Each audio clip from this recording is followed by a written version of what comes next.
It's a horizontal mohair dropper leech. It's more of a style. Horizontal mohair dropper leech. Oh, okay. I actually tie this. Now everybody here has probably seen Phil tie his balanced leech by now, and understands how the pin is used to hold the tungsten bead out ahead. I find that a little too much work for me. So I use a 32-ounce jig for my fly here. And you can see this basic one, smallest one you get at Wholesale Sports. It's this size here I'll tie in today, but I'll go one size bigger. I initially designed this fly myself was because, with the intent of using it as a dropper for nymphing. It was really just a stonefly tied on a yellow head. And I used it for a while. It was pretty effective. Then a couple times I tried it on a lake, on an indicator. And I sort of developed into a leech with this. And then I saw Phil Rowley's balance leech and thought, you know, I could have had that name, my name in front of that. But his is quite a bit different. He does put a lot more effort into it than I do. It's a little simple, but it's a pretty straightforward tie. So what we'll do is we'll bend the barb down here and get the hook in the vise here. You guys have probably all seen this back in the day when you're fishing for perch.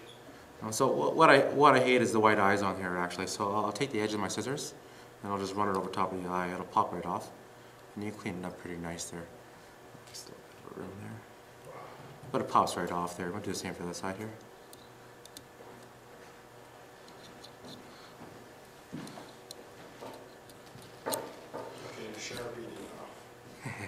Sharpies, you know, with these jig head paints, I've tried coloring them with Sharpies, and the color does not last more than 5 casts as far as I can tell. It comes right off. I don't know what they use here, but they use a lot of it. So now it looks a little more less ridiculous. I find those eyes pretty ridiculous looking overall.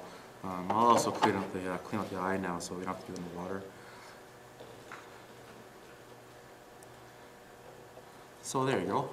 And what I actually do with this is I use it originally, as I said, as a split shot with a hook on it, to get the other nymphs down to the bottom of the river, and that meant I used it a lot for a dropper. And I started tying to the bend of the hook, but I saw something a while back on, oh, who knows where the media is. Someone here could even told me about it one day, for all I know. You learn things here and there. But they put a small dropper loop on there to tie dropper flies, and then you always have the opportunity to tie it on there without obstructing the hook. Some people feel that if the line gets pulled down to the bend of the hook, it affects hooking ability. So what I'm going to do here is use a 20-pound mono again. I gotta say that when that guy left this in his drawer, I was pretty happy to find. It's pretty handy stuff for me. And we'll cut about an inch of it off here. You're calling it a dropper loop? Yeah. Okay. Is there a term that you had used in the past? Yes, it's a stinger. Just put on a stinger. Oh yeah. But typically on a stinger, I usually use a bloodworm or a... yeah, but it's a loop. It's a loop, yeah. It's a loop that you put the hook on. Yeah. That's what you do, put on a loop. Put on a loop, exactly. So what we're going to do is going to burn it, get a little bit of anchor here on onto the mono, so you can see how it's slightly, give it a chance to cool this time instead of working with it too warm. I'm going to lay it right on the back of the hook right here.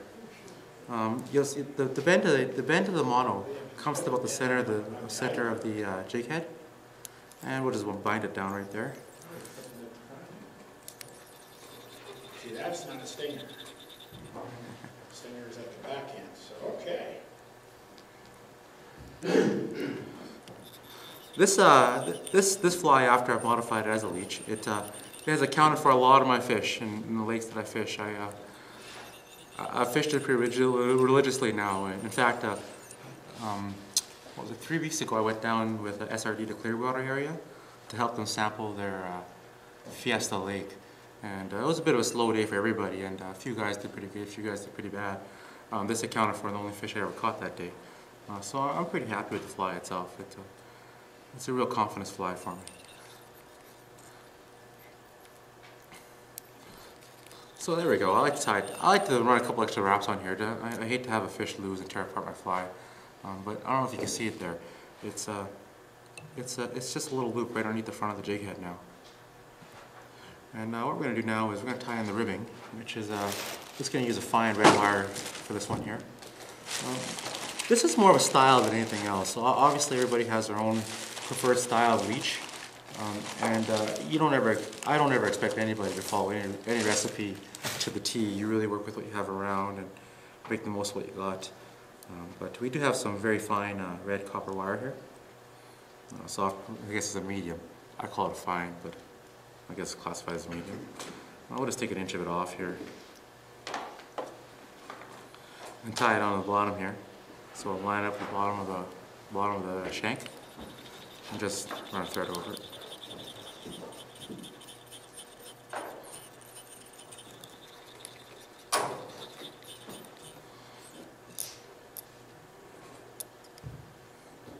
Not perfectly centered, but I'll do. And there you go. So now I got the ribbon there. We're going to tie a Mohair tail in this one here. Again, with the Mohair Leech, it's really your style. Half of mine have Mohair in them, half of them don't. I can say that I prefer the fish one, the Mohair, but my friends, they prefer the ones without. And I've never noticed. I can't say either way whether it makes a huge difference or not. It's like with any fly, time of day, look of the water. But the tail really is optional in my opinion. I try not to keep it too long. I keep it fairly sparse. I'll just tie it into the back here.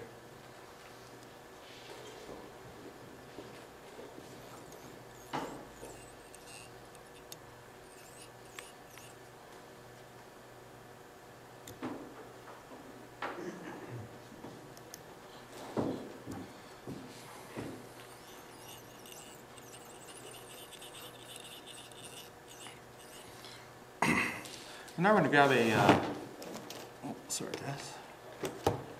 we're going to grab a couple pieces of mohair yarn here. I'm going to use a straight peacock actually in this one here.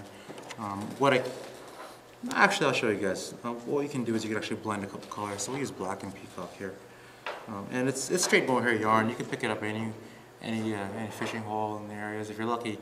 I cruise through, try to find nice colors once in a while, really leechy colors. But I'm going to use straight black and peacock today. And blend them together. You don't need much. I'd say about 3 inches.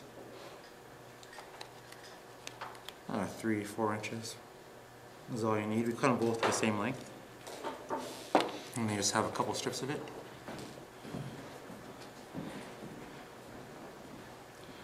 With the mohair tail ones, without the mohair tail, it doesn't really matter to me. I just tie them together and leave a little bit of excess over. With the mohair tail, I'll try to get one yarn on one side and one yarn on the other side when I tie them in, just to help blend the mohair into the marabou.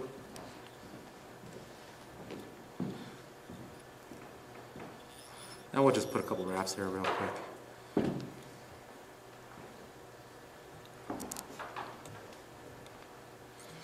And that's basically it. We'll bring the thread forward now.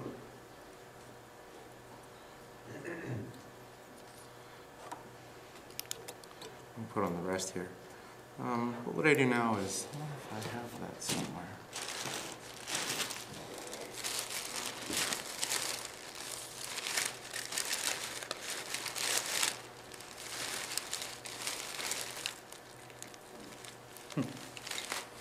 I am looking for a little piece of plastic with a touch of Velcro at the end.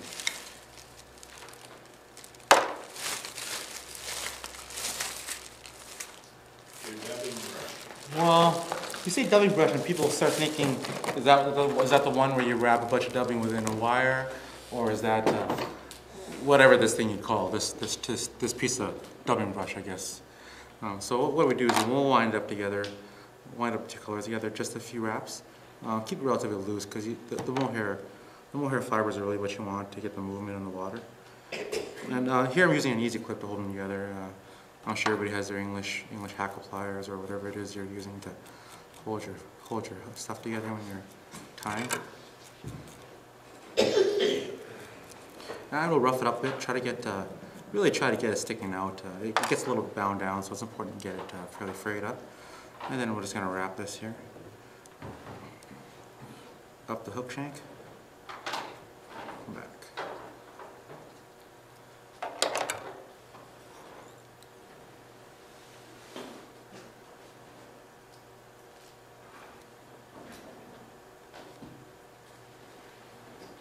Huh.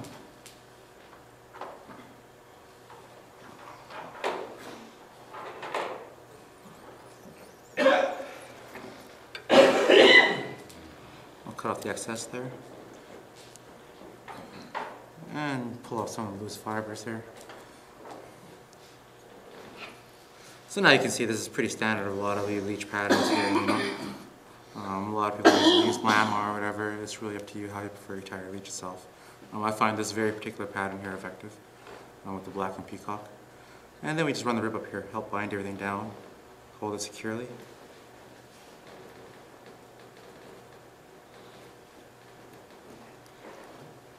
I like to wiggle it, try to get through the fibers and help them stay standing.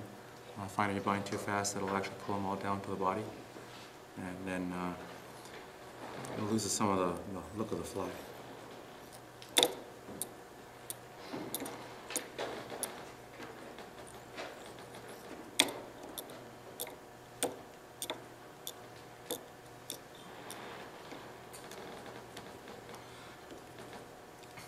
There you go. And what I'll actually do sometimes is grab some of the bits that I clipped off of there and just pull it out and use it for a quick dubbing at the end there to help cover up some of the threads.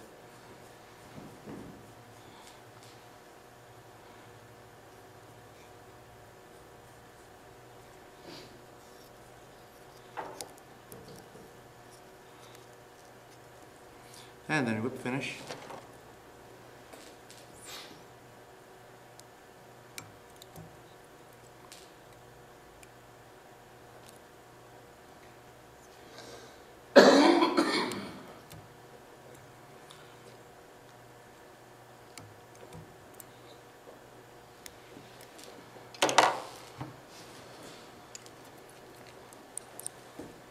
A little head cement on there.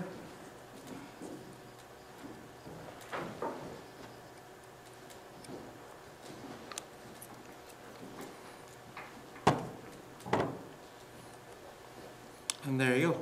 I'll run the brush over it a little bit again, help get the body sticking. You gotta be a little careful with this thing sometimes, you know, you catch up those fibers, it'll tear your whole fly apart with it. It's a very dangerous piece of plastic with Velcro on it.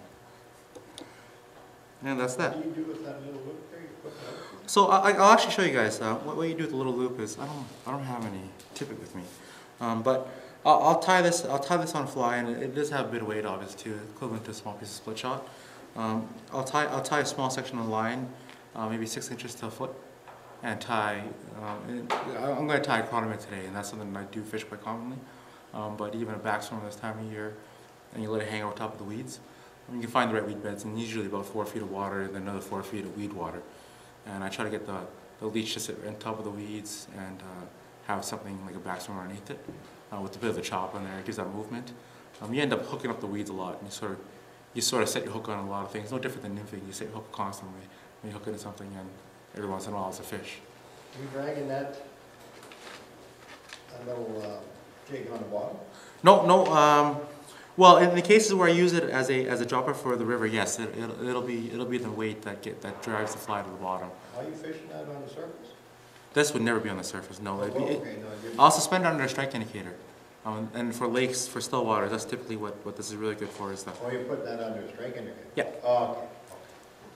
This one here, but the same fly be tied in the river, and it looks very, very delicious.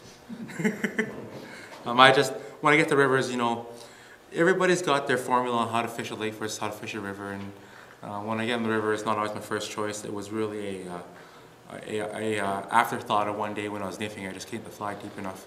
I needed something heavier, and that's what drove it. But since then, I haven't really fished it as much as I should on moving water. But on still waters, it's a very common fly for me to fish. So why don't you just tie the tippet onto the eye of the jig? Oh, we did tip it on the eye of the jig. It actually affects the movement itself. I do firmly believe in loop knots, and what this does is it keeps any additional weight that you might have. It's usually a very light fly, but sometimes I have a bead head down there, and it'll keep the weight very perpendicular with the weight of the hook, and help maintain the horizontal nature of the fly. By tying the eye of the hook, it'll stick out a little bit, and I'm sure it'll be just as effective. I really like the way the loop is on there. It has the availability to tie So you leave